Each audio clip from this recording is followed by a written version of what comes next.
Hello everyone, welcome to my channel Fiction Addiction. I hope you all are doing great and enjoy the addiction just like me. चलिए तो Want to Love Your Cold Heart का next part start करते हैं. Let's start.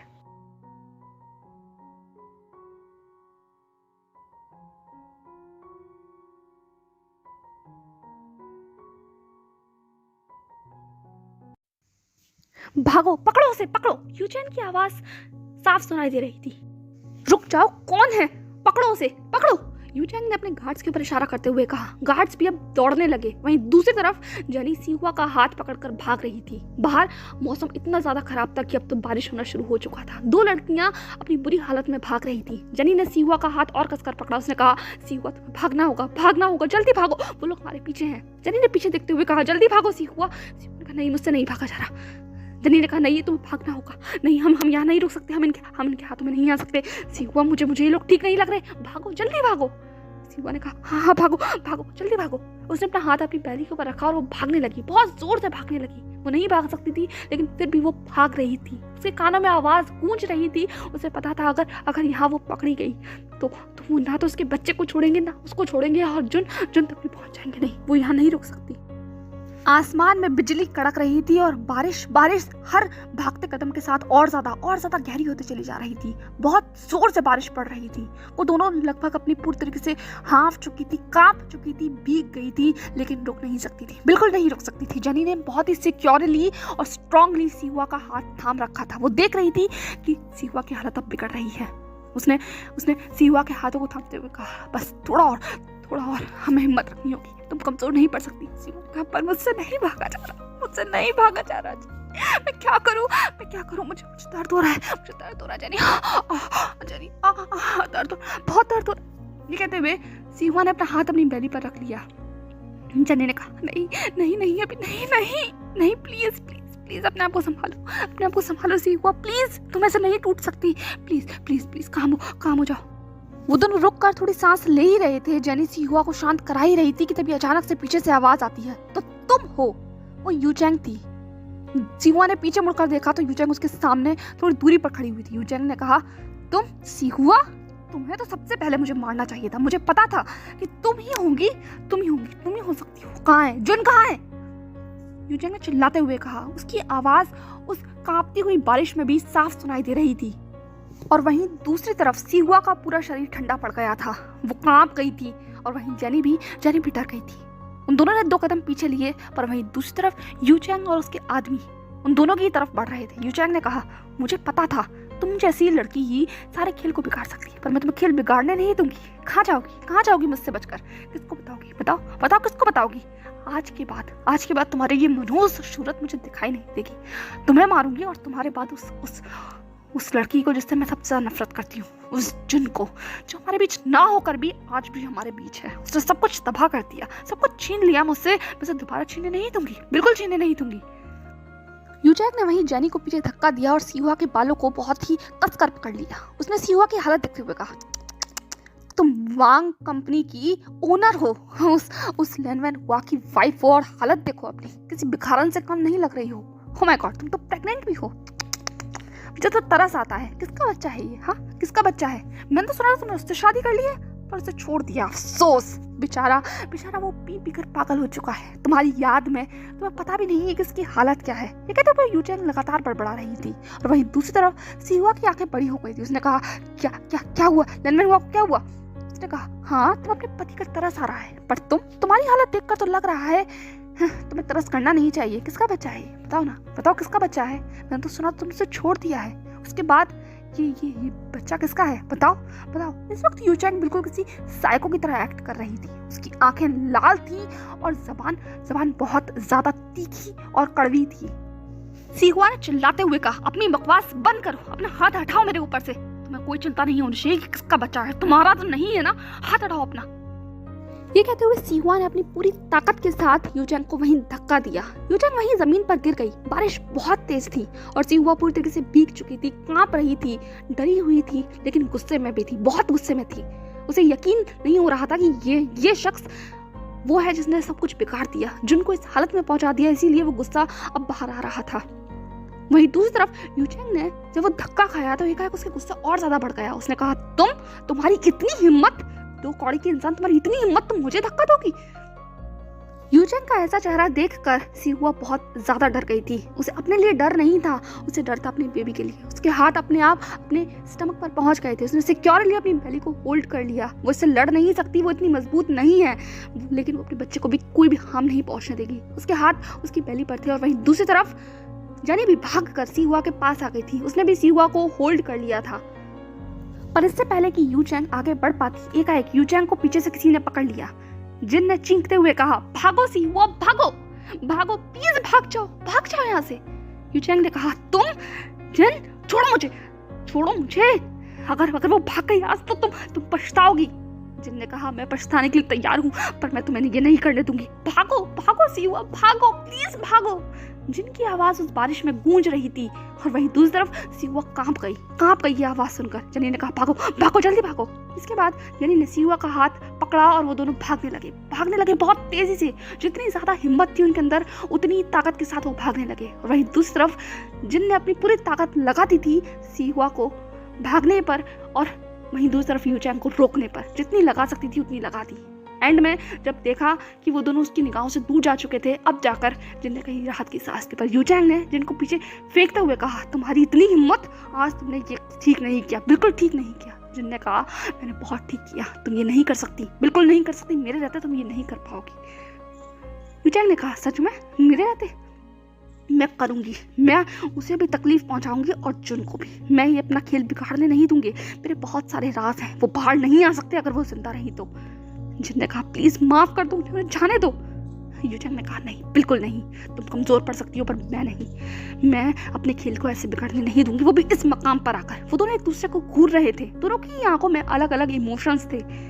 जिन पता नहीं क्या चाहती थी, पर वो इस वक्त किसी को भी हार्म नहीं करना चाहती थी। वो जिनको बिल्कुल हार्म नहीं करना चाहती थी, वो अपनी जिनकी हालत वापस वैसे नहीं देखना चाहती थी जैसे पहले थी। और वहीं दूसरी तरफ यूचेंग की आंखों में सिर्फ नफरत थी, सिर्फ नफरत। यूचेंग ने कहा, जस्ट वेट एंड वॉच, मेरे आदमी से ढूंढ लेंगे।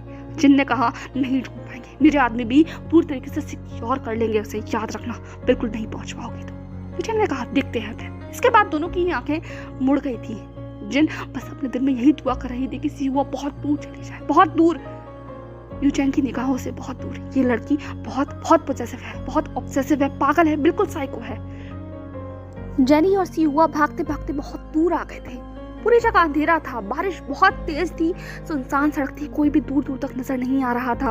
वहीं दूसरी तरफ साइड में लैंप लगे हुए थे, वो भी जल रहे थे, बुझ रहे थे, जल रहे थे, बुझ रहे थे। माहौल बहुत अजीब था। और वहीं दूसरी तरफ दोनों भाग भाग कर बहुत थक चुके थे। पीछे लोग तो नजर नहीं आ रहे थे, पर वो रुक नहीं सकते थे। पर एकाएक सीहुआ वहीं किसी पत्थर से टकराकर जमीन पर गिर गई। वो बहुत जोर से तो नहीं गिरी थी, पर अच्छा खासा फोर्स लगा था। जैसे ही वो जमीन पर गिरी, वो चीख पड़ी।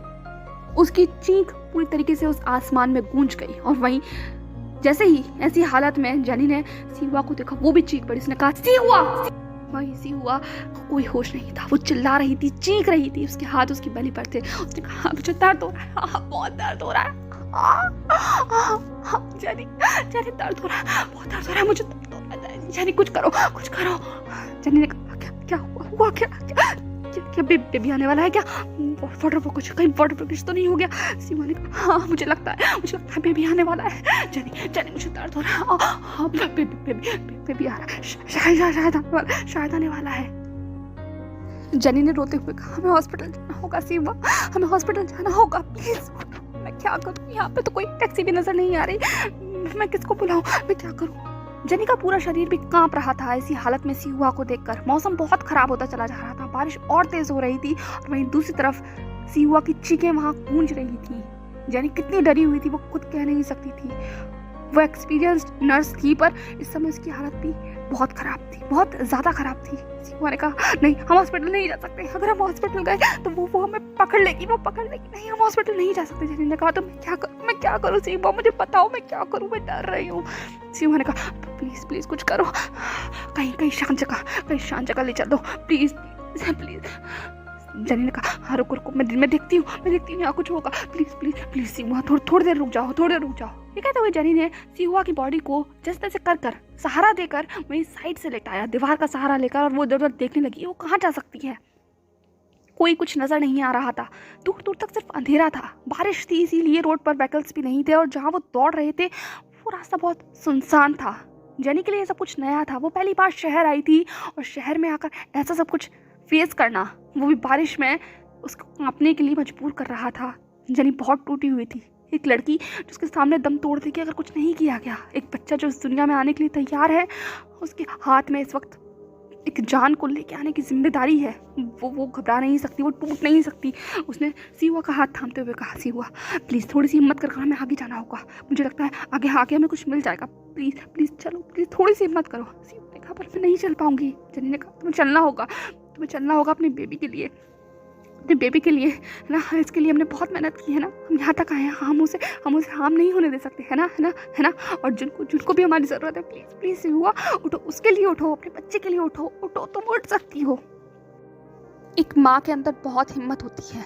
एक घायल माँ भी अपनी आखिरी सांस तक अपने बच्चे की हिफाजत करती है। और सिहुआ तो इस बच्चे के लिए यहाँ तक, बहुत दूर तक आई है चल के। वो अपने बच्चे को कुछ नहीं होने दे सकती। उसने अपनी पूरी जान लगा दी। उसका शरीर अभी हड्डियों जैसे तोड़ने जैसा दर्द महसूस कर रहा था, लेकिन वो हार नहीं मान सकती।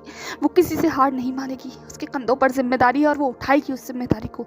उसने अपनी पूरी ताकत लगाकर अपने शरीर को उठाया। उसके पैर काँप रहे थे, दर्द हो रहा था, बहुत दर्द हो रहा था, लेकिन फिर भी उसने अपने कदमों को आगे बढ़ाया। जेनी ने पूरा भार अपने कंधों पर ले लिया था। सिहुआ का चलना मुश्किल था, लेकिन वो दोनों चल रहे थे। उस बारिश में, उस कांपती हुई सर्द हवाओं के बीच वो दोनों शख्स आगे बढ़ रहे थे। जैसे तैसे कर वो आगे पहुंचे। आगे एक सुनसान सड़क थी, एक शेल्टर जैसा था, जहाँ पर दूर दूर तक तो कोई नहीं था, पर एक शेल्टर था, छांव थी, वहां जाकर कुछ किया जा सकता था। जेनी ने सिहुआ की पूरी बॉडी को वहीं उस छांव के अंदर रखा, उस शेल्टर के अंदर रखा। वो भीगी हुई थी, कांप रही थी, और वहीं दूसरी तरफ सिहुआ का पूरा शरीर धीरे धीरे नम होता चला जा रहा था। दर्द बहुत था। सिहुआ ने कहा, कुछ करो जेनी, कुछ करो, कुछ करो, अब बर्दाश्त नहीं होता। बहुत दर्द, चिल्ला रही थी, बहुत चिल्ला रही थी। उस अंधेरे में उसकी आवाज़ गूंज रही थी। जेनी ने कहा, सिहुआ मुझे देखने दो, मुझे देखने दो प्लीज़। ये कहते हुए उसने हल्के से सिहुआ की ड्रेस को ऊपर किया। अब से पहले भी जेनी काफ़ी सारी डिलीवरी में शामिल हो चुकी है डॉक्टर्स के साथ, पर वो डॉक्टर्स के साथ थे, हॉस्पिटल में थे, सिक्योरली डिलीवरी को किया करते थे। पर यहाँ माहौल दूसरा था। ना डॉक्टर थे, ना सिक्योर एनवायरनमेंट था, और ना ही अच्छे से लाइटिंग वगैरह थी। लेकिन फिर भी उसे करना होगा। उसने बहुत देर तक जांच पड़ताल की। वो कैसे कुछ कर सकती है ये सोचने की पूरी कोशिश की। सिहुआ सिर्फ चीख रही थी, चिल्ला रही थी। जेनी ने कहा, तुम यही चाहती हो सिहुआ, तुम हॉस्पिटल नहीं जाना चाहती? प्लीज़ प्लीज़ हॉस्पिटल चलो। जेनी की आवाज़ कांप रही थी, रो रही थी। सिहुआ ने कहा, नहीं, मैं नहीं जा सकती। तुमने सुना ना, देखा ना, क्या चाहते हैं वो लोग, क्या चाहते हैं। अगर मैं हॉस्पिटल गई तो वो मुझे पक्का ढूंढ लेगी, उनको सबूत मिल जाएगा। हम नहीं जा सकते, समझो मेरी बात को, प्लीज़ समझो मेरी बात को। सिहुआ कितना रो रही है जेनी देख सकती थी। कुछ देर के लिए वो दोनों ऐसे ही रोते रहे, चिल्लाते रहे, चीखते रहे। जेनी का पूरा शरीर ठंडा था और सिहुआ का कांप रहा था। जेनी ने खुद को संभाला, एक लंबी सांस ली, गल्प किया और अपनी आवाज़ को काम करते हुए कहा, ठीक है सिहुआ, तुम यही चाहती हो? सिहुआ ने कहा, हाँ मैं यही चाहती हूँ। जेनी ने कहा, ठीक है, फिर हिम्मत दो, साथ दो, मेरा साथ दो। हाँ, हम बाहर निकलेंगे, मैं कर सकती हूँ। सिहुआ ने कहा, हाँ तुम कर सकती हो, तो तुम कर सकती हो जेनी, तुम ही करोगी। हमारा बच्चा बाहर आएगा। हाँ, वो इस दुनिया को देखेगा। जेनी, मुझे तुम पर बिलीव है। जेनी ने एक एक कर सिहुआ की पूरी कंडीशन को चेक किया, उसको अनड्रेस किया, उसके लोअर हाफ को चेक करने लगी। और वहीं दूसरी तरफ इस वक्त सिहुआ की आंखों में लैनमैन हुआ का चेहरा नजर आ रहा था। उसका वो मुस्कुराता हुआ चेहरा। उसके मन में सिर्फ यही ख्याल आ रहा था, लैनमैन हुआ, मुझे माफ़ कर देना कि हमने हमारे बच्चे को इस हालत में पहुंचा दिया। अगर आज ये बच्चा बच गया, आज ये सब कुछ ठीक हो गया, तो मैं इस बेबी को तुम्हारे पास भेज दूंगी। ये बेबी तुम्हारा है। मैंने इसकी ज़िंदगी को कहाँ लाकर खड़ा कर दिया। मैं अपने बच्चे को खो नहीं सकती। अगर इससे कुछ हो गया तो मैं कैसे जीऊँगी। मैंने तुम्हारे बेबी को इतना दूर रखा। सिहुआ के कानों में जो कुछ यू चैंग ने कहा था वो गूंज रहा था।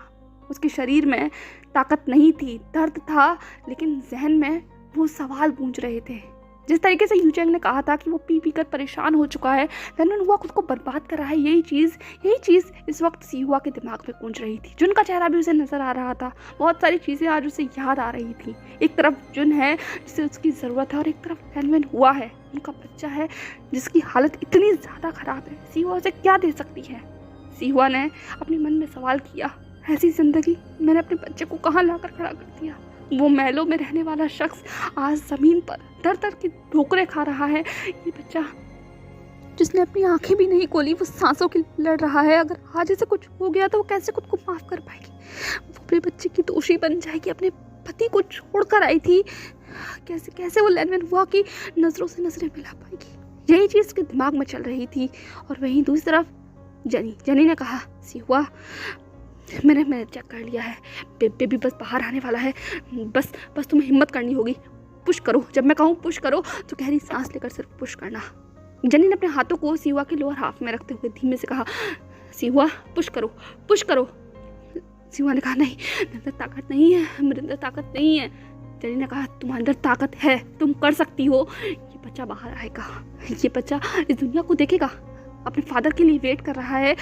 तुमने कहा था ना कि तुम्हें इसे अपने फादर से मिलवाने ले जाना है ना? हाँ, हमें इस बच्चे को अपने फादर के पास ले जाना होगा। सिहुआ कमान कोशिश करो, अपने लिए, जुन के लिए, उसके फादर के लिए, उस बच्चे के लिए जो जुन के पास है। ये उसका प्रोटेक्टर है, ये फाइटर है, इसे अपने एंजल के पास पहुंचाना है ना। जल्दी करो सिहुआ, तुम कोशिश करो, कर सकती हो तुम। जैसे ही जनी ने ये सारी बातें कही, सिहुआ ने पुश करना शुरू किया। वो चीख रही थी, बहुत चिल्ला रही थी, और वहीं दूसरी तरफ जनी लगातार उसको काम करने की कोशिश कर रही थी। उसने कहा, प्लीज सिहुआ पुश करो, पुश। सिहुआ ने कहा, यस मैं कर सकती हूँ, मैं कर सकती हूँ। उसने चीखते हुए पुश किया। जनी ने कहा, और जोर से प्लीज, और जोर से, बस बेबी आने ही वाला है। यस सिहुआ तुम कर सकती हो, you can do it, you can do it. जुन के लिए, उसके बेबी के लिए, उस एंजल के लिए, प्लीज इस फाइटर को बाहर लेकर आओ। ये फाइटर है, ये ब्रेव है, ये बेबी एंजल है, ये एंजल है, बाहर लेकर आओ प्लीज सिहुआ, पुश करो। और एक चीख के साथ बेबी बाहर आ गया था। वहीं सिहुआ की पूरी बॉडी लाइफलेस हो गई और जनी के हाथों में वो बच्चा आ गया था। जनी के शरीर में इस वक्त क्या इमोशंस थे, वो क्या महसूस कर रही थी, कहा नहीं जा सकता। उसके हाथ कांप रहे थे उस बच्चे को बाहर अपने हाथों में लेते वक्त। वो लोग अपने साथ जो बैग लेके आए थे, वो बैग वहीं खुला हुआ पड़ा था। जनी ने जैसे तैसे करके उसमें से बहुत सारे कपड़ों को बाहर निकाला था और कुछ कपड़ों को सिहुआ के साथ इस्तेमाल किया था। जनी ने अपने हाथों को कांपते हुए और कपड़ों को ढूंढना शुरू किया, कोई टॉवल को ढूंढना शुरू किया जिसके अंदर वो बेबी को लपेट सके। जब जाकर उसे कहीं एक टॉवल मिला, उसने उस टॉवल के अंदर उस बेबी को लपेट दिया। वो टॉवल हल्का सा नमी से भरा हुआ था क्योंकि वो बैग बारिश में भीग गया था, लेकिन फिर भी कुछ भी हो ठीक था। जनी ने उस बच्चे की तरफ देखा जो खून से भीगा हुआ था, पर कुछ हलचल नहीं कर रहा था। वहीं सिहुआ भी कुछ कह नहीं रही थी। जनी बहुत डर गई, वो कांपने लगी। उसने कहा, सिहुआ उठो प्लीज उठो। ये कहते हुए वो सिहुआ के सर के किनारे आ गई। उसने सिहुआ के सर को अपनी गोद में लिया। उसके हाथों में उसके बच्चा था और उसकी गोद में सिहुआ थी। वो इस वक्त किस सिचुएशन को फेस कर रही थी, ये सिर्फ वही जानती थी। 2 जिंदगियां उसके हाथ में थी और दिमाग में न जाने क्या था। वो पूरी तरीके से ठंडी थी, सुन्न थी, कांप रही थी, डरी हुई थी। बाहर के मौसम को जो कि और ज़्यादा ख़राब हो रहा था, जिसमें बिजलियां कड़क रही थी, बारिश थी बहुत तेज़। एक इंसान की जान निकल जाए ये सब हालात देखकर, पर वो वहाँ मजबूती के साथ खड़ी हुई थी। उसने कहा, सिहुआ प्लीज़ उठो। सिहुआ की सांसें लंबी थी, उसका शरीर रिस्पॉन्स नहीं कर रहा था। वहीं जनी अपने शरीर की गर्मी उस बच्चे को देने की कोशिश कर रही थी। बहुत देर के बाद जब जाकर कहीं हल्का सा सिहुआ का सर हिला, उसने हल्की हल्की सांसें लेते हुए कहा, जनी ने कहा, हाँ सिहुआ उठो प्लीज़ उठो। सिहुआ ने कहा, बेबी वो ठीक है ना? जनी ने कहा, पता नहीं। सिहुआ एकाएक अपने सेंस में जैसे वापस आ गई। उसने कहा, पता नहीं का क्या मतलब है? वो झटके से उठी, उसके शरीर में जान नहीं थी। सिहुआ ने कहा, संभालो अपने आप को, प्लीज संभालो। सिहुआ का शरीर में बिल्कुल जान नहीं थी, लेकिन फिर भी उसने अपना शरीर वहीं दीवार से टिकाकर हल्का सा सहारा लेते हुए जनी की तरफ देखा। उसने कहा, क्या हुआ? बेबी ठीक तो है ना?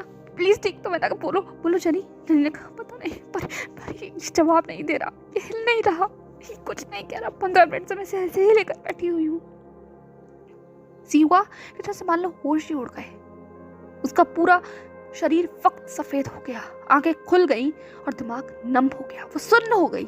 उसने अपने कांपते हुए हाथों को आगे किया। उसने कहा, मुझे तो तो मेरा बेबी बेबी मुझे दो। जेनी ने उस बेबी को सिहुआ की बाहों में रख दिया। सिहुआ के चेहरे पर कोई इमोशन नहीं थे, उसकी आंखों से आंसू भी नहीं निकल रहे थे, बिल्कुल एक रोबोट की तरह हो गई थी, कांप रही थी। जेनी उसकी ऐसी हालत देखकर और ज़्यादा डर गई थी। जेनी ने सिहुआ के कंधों पर हाथ रखते हुए अपने आप को उसके और करीब कर लिया। वो दोनों एक कोने में सिकुड़ कर बैठ गए। सिहुआ के हाथों में बच्चा था, उसका आधा शरीर अभी भी जवाब नहीं दे रहा था, खून से भीगा हुआ था, वो कांप रही थी, ठंडी थी, लेकिन कोई इमोशंस नहीं दिखाई दे रहे थे चेहरे पर कि वो सब किस ट्रॉमेटाइज सिचुएशन में है। जेनी ने कहा, सिहुआ कुछ बोलो। सिहुआ ने उस बच्चे को बस अपने सीने से लगा लिया, अपने दिल के करीब कर लिया। वो कुछ नहीं कह रही थी, कांप रही थी, सिर्फ कांप रही थी, और जेनी डर रही थी ऐसी हालात को देखकर। जेनी ने कहा, प्लीज सिहुआ कुछ बोलो, कुछ बोलो।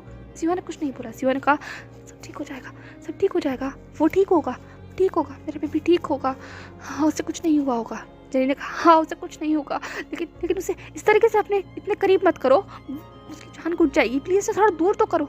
सिहुआ ने कहा, नहीं नहीं, वो मेरे करीब रहेगा, वो मेरे करीब रहेगा, तभी तो वो वापस आ पाएगा, वो रोएगा, वो बस सो रहा है, वो आराम कर रहा है, सब कुछ बहुत अजीब है ना उसके लिए। जेनी प्लीज समझो मेरी बात को। जेनी ने कहा, नहीं मेरी बात तुम समझो। सिहुआ ने कहा, नहीं मैं नहीं समझना चाहती। जेनी ने कहा, क्या कर रही हो तुम, तो पागल हो गई हो क्या? सिहुआ ने कहा, चुप हो जाओ, बेबी सो रहा है। जेनी रो रही थी, वो ऐसी हालत को देखकर कैसे संभाले। उसने खींचकर उस बच्चे को सिहुआ के बाहों से ले लिया। सिहुआ अपने बच्चे के पास जाना चाहती है। कहा, चुप हो जाओ, तुम पागल हो गई हो, क्या कर रही हो तुम? सिहुआ ने कहा, मेरा बच्चा मुझे वापस करो। जेनी ने कहा, नहीं। सिहुआ ने कहा, प्लीज मेरा बच्चा मुझे वापस करो, तुम उसे कहाँ लेकर जा रही हो? मेरा बेबी मुझे वापस दो, वापस दो। जेनी सिहुआ की ऐसी हालत देखकर थोड़ा डर गई थी। उसे लग रहा था कहीं सिहुआ अपने इस एग्रेशन में बच्चे को चोट ना पहुंचाते, इसीलिए वो बस प्रोटेक्टिवली उस बेबी को अपने पास रख रही थी। पर अब तो सिहुआ की हालत और ज़्यादा खराब हो गई थी। जेनी ने अपनी कांपती हुई आवाज़ में कहा, मैं कहीं नहीं ले जा रही सिहुआ, मैं कहीं नहीं ले जा रही, बस प्लीज़ तुम थोड़ा काम हो जाओ, तुम डरा रही हो मुझे, प्लीज़ थोड़ा शांत हो जाओ सिहुआ, प्लीज़ प्लीज़। हाँ मैं बस बेबी को देखना है, अभी उसे देखना है, प्लीज़ प्लीज़ काम हो जाओ। सिहुआ ने और चीखते हुए कहा, नहीं मुझे बच्चा वापस दो, तुम मुझे वापस दो, तुमसे दूर नहीं ले जा सकती, मुझसे दूर नहीं ले जा सकती, कोई से नहीं छीन सकता। जेनी कंफ्यूज्ड थी। उसने कहा, कोई नहीं छीनेगा तुमसे, कोई नहीं छीनेगा इसे। सिहुआ ने कहा, मुझे इसे लेनवेन हुआ के पास वापस भेजना है, बस एक बार ये आंखें खोले, मैं इसे लेनवेन हुआ के पास वापस भेज दूंगी। आई स्वेयर मैं जिम्मेदार हूँ उसे यहाँ लेकर आने की। तो पता नहीं क्या क्या बड़बड़ा रही थी और जेनी सब कुछ सुन रही थी। जेनी ने उस बच्चे को बहुत ही सिक्योरली, प्रोटेक्टिवली अपनी बाहों में रखा, उस बच्चे के चेहरे की तरफ देखा। उसने कहा, प्लीज़ बेबी उठ जाओ, तुम्हारी माँ को तुम्हारी ज़रूरत है, उठो प्लीज़ उठो। ये कहते हुए उसने सॉफ्टली उस बच्चे के माथे के ऊपर किस किया, उसके चेहरे को देखा, उसे अपनी बाहों में हिलाया। और शायद ऐसी हालात देखकर शायद भगवान को उन पर तरस आ ही गया और एक बच्चे की चीखती हुई, रोती हुई आवाज़ उस सन्नाटे में गूंज गई।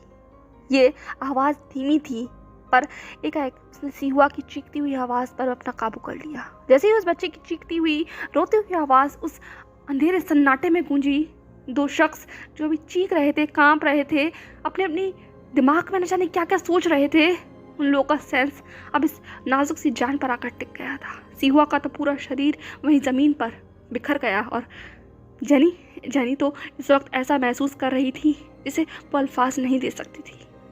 ये मोमेंट वो अपनी ज़िंदगी में मरते दम तक नहीं भूल पाएगी, ये जो उसने आज महसूस किया। जेनी ने अपने कदमों को आगे बढ़ाया, सिहुआ को कोने जहाँ वो बैठी हुई थी वहीं अपने करीब उसको लेकर गई। उसने कहा, बेबी ठीक है। सिहुआ ने अपने हाथों को आगे किया। जेनी ने उस बच्चे को प्रोटेक्टिवली सिहुआ की बाहों में दे दिया। वहीं सिहुआ के किनारे बैठ गई और सिहुआ ने अपने पैरों को सुकेड़ लिया और उस बच्चे को अपनी बाहों में ऐसे ही थाम लिया। कुछ देर तक वो लोग ऐसे ही बैठे रहे। जेनी ने उन सूखे हुए कपड़ों में से कुछ कपड़ों को सिहुआ को उड़ा दिया था। सिहुआ ने अपने बच्चे की तरफ देखते हुए कहा, तुम ठीक हो? जेनी ने कहा, हाँ वो ठीक है। इसके बाद दोनों ने ही अपनी अपनी आंखों को बंद कर लिया था। मौसम बाहर कैसा भी हो, पर यहाँ हल्की सी शांति हो चुकी थी। पर ये शांति कब तक रहने वाली थी कोई नहीं कह सकता। एक नई सुबह हो गई थी। रोशनी जैसे ही उस शेल्टर में दाखिल हुई, सिहुआ के हाथों में जो बच्चा था, उस बच्चे ने हल्की सी करवट ली और सिहुआ की आंखें जो बंद थी वो खुल गई। जेनी भी अब होश में आ गई थी। जेनी ने कहा, तुम दोनों ठीक तो हो? सीहुआ ने कहा, मुझे नहीं पता, मेरा शरीर कोई भी जवाब नहीं दे रहा। ये बच्चा बेबी ये ठीक तो है? देखो ना जेनी। जेनी ने कहा, जितना मैं कर सकती थी मैंने उतना किया, पर अभी भी हमें बेबी को हॉस्पिटल ले जाना होगा, बहुत सारी चीज़ों को करना होगा, तुम जानती हो ना। सीहुआ ने कहा, मैं इसे हॉस्पिटल कैसे लेके जाऊँ? जेनी ने कहा, तो तुम क्या करना चाहती हो? हम इतनी मुश्किल से यहाँ तक पहुँचे, अगर हॉस्पिटल नहीं गए तो फिर क्या होगा? सीहुआ ने कहा, तुम एक काम कर सकती हो मेरा। सीहुआ की आवाज़ कितनी काँप रही है जेनी समझ सकती थी। जेनी ने कहा, क्या करना है? सीहुआ ने कहा, इसे इसके फादर के पास लेकर जाना है। मैं नहीं जा सकती पर तुम जा सकती हो। जेनी ने कहा, फादर के पास? सीहुआ ने कहा, हाँ, इसके फादर के पास। वो इसे संभालेंगे, वो इसे थामेंगे, वो इसे बड़ा करेंगे। मैं इस काबिल नहीं हूँ, मैं लायक नहीं हूँ, मेरी इतनी हैसियत नहीं है कि मैं इसको संभाल सकूँ। मैंने देख लिया जो कुछ भी रात को हुआ, इसके बाद मैं लायक नहीं हूँ इसके। जेनी ने कहा, क्या कह रही हो तुम? सीहुआ ने कहा, मैं सच कह रही हूँ, ये मेरी ज़िंदगी के लायक नहीं है। प्लीज़ मेरे ऊपर इतना एहसान कर दो, और प्लीज़ ये कर दो, प्लीज़। आखिरी चीज़ मैं तुमसे ये मांग रही हूँ। जेनी ने कहा, तुम ये चाहती हो? तुम इसके बगैर जिंदा रह पाओगी? सीहुआ ने कहा, मुझे मेरी चिंता नहीं है, मुझे बस मेरा बच्चा जिंदा चाहिए। आज मेरी वजह से मैंने लगभग अपने बच्चे की जान ले ली थी। मैं ये नहीं कर पाऊंगी। जेनी ने कहा, ठीक है, अगर तुम यही चाहती हो तो। सीहुआ ने अपने दिल के ऊपर पत्थर रखकर अपने हाथों में पहनी हुई उस वेडिंग रिंग को देखा, उस वेडिंग रिंग को उतारा, उसे एक चेन में डाला और उस बच्चे के गले में डाल दिया। उसने उस वेडिंग रिंग को वहीं इस बच्चे के अंदर इस तरीके से फंसा दिया था कि एक नज़र में जैसे ही कोई देखेगा तो वो पहचान जाएगा। वो जानती थी लैनमैन हुआ इस रिंग को कभी भी भूल नहीं सकता। उसने एक लेटर लिखा और उस बेबी के साथ उस लेटर को रख कर उस बेबी को जेनी के हाथों में रख दिया। उस बच्चे को जेनी के हाथों में रखते वक्त शायद सीहुआ एक मौत मर चुकी थी, वो आदि खत्म हो गई थी अपने बच्चे को अपने से दूर करते वक्त, लेकिन उसका आधा जो शरीर बचा था वो पत्थर था। उसने जेनी की आंखों में देखते हुए कहा, प्लीज़ इसे पहुंचा देना, मैं हमेशा तुम्हें याद रखूंगी जेनी, प्लीज़ ये काम कर देना। जेनी ने कहा, चिंता मत करो, मैं इसे पहुंचा कर रहूँगी, मैं इसे इसके फादर को देकर रहूँगी, ये मेरा भी बेटा है, इसने मेरी जान निकाल दी थी। कहते हुए उसने टूटी हुई मुस्कुराहट देने की कोशिश की, पर सीहुआ की आंखें खाली हो चुकी थी, पूरी तरीके से खाली। जाने से पहले जेनी ने सीहुआ के चेहरे की तरफ देखते हुए कहा, वो घबरा रही थी, डरी हुई थी, लेकिन उससे भी ज़्यादा वो डरी हुई थी सीहुआ को यहाँ छोड़ने के लिए। जेनी ने कहा, पर तुम यहाँ कैसे रहोगी? सीहुआ ने कहा, मेरी चिंता मत करो, मैं तुम्हें यहीं मिलूंगी जेनी, इस वक्त बस तुम इसे लेकर यहाँ से जाओ, मैं तुम्हें यहीं मिलूंगी। जेनी ने कहा, पक्का? सीहुआ ने कहा, वादा, बस तुम इस बेबी को लैनमैन हुआ के पास छोड़ाना, वांग मैंशन में। वहाँ इस वक्त लैनमैन हुआ होंगे, बहुत सुबह है, वो भी ऑफिस के लिए निकले नहीं होंगे, जब तक वो इसे देख ना ले तब तक तुम वापस नहीं आना, ठीक है? ये कहते हुए सीहुआ ने अपनी टूटी हुई मुस्कुराहट दी। जेनी ने नोट किया, फिर जेनी उस बच्चे को लेकर वहाँ से चली गई और सीहुआ जाते हुए देखती रही। जब तक जेनी वहीं कहीं उस रास्ते में गायब नहीं हो गई तब तक सीहुआ देखती रही। इसके बाद सीहुआ ने अपनी आंखों को बंद कर लिया, पर ये आंखें ज़्यादा देर तक बंद रह नहीं पाई। सब कुछ उसके दिमाग में चल रहा था, जो कुछ उसने सुना, जो कुछ हुआ, बहुत कुछ था संभालना मुश्किल था, पर वो ज़्यादा देर तक अपनी आंखों को बंद रख नहीं पाई, क्योंकि एकाएक उसे हलचल महसूस होने लगी, जैसे कोई दौड़ कर उस दिशा में आ रहा हो। सीहुआ का शरीर कांप गया, उसने अपने आप को और ज़्यादा दीवार के उस करीब कर लिया। वो दीवार एक ओट में थी और वो बहुत कमज़ोर थी, बहुत कमज़ोर। एक बच्चे को जन्म देना, उसके बाद एक माँ का शरीर कितना कमज़ोर हो सकता है। वो लगभग बेहोशी की कगार पर थी, पीली पड़ी हुई थी, लेकिन फिर भी उसका माइंड अलर्ट था। वो खतरे को भांप गई थी और उसके दिमाग में सिर्फ एक ही नाम आ रहा था, यूचेंग का वो भयानक सा चेहरा जो उसने रात में देखा था।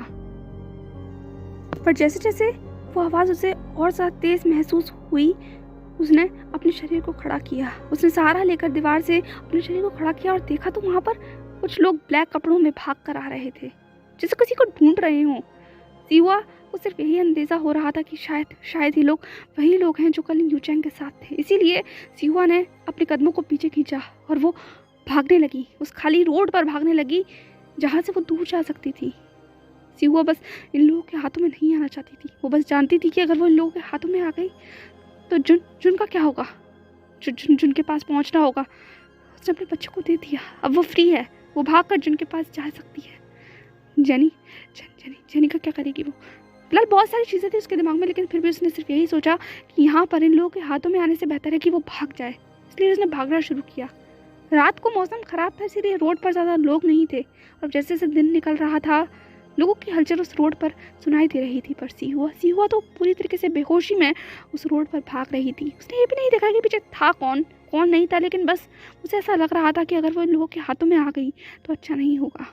वो इतनी तेज़ भाग रही थी कि उसने ये भी ध्यान नहीं दिया वो कब भागते भागते रोड पर आ गई, और जब तक ध्यान दिया तब तक ऑलरेडी बहुत देर हो चुकी थी।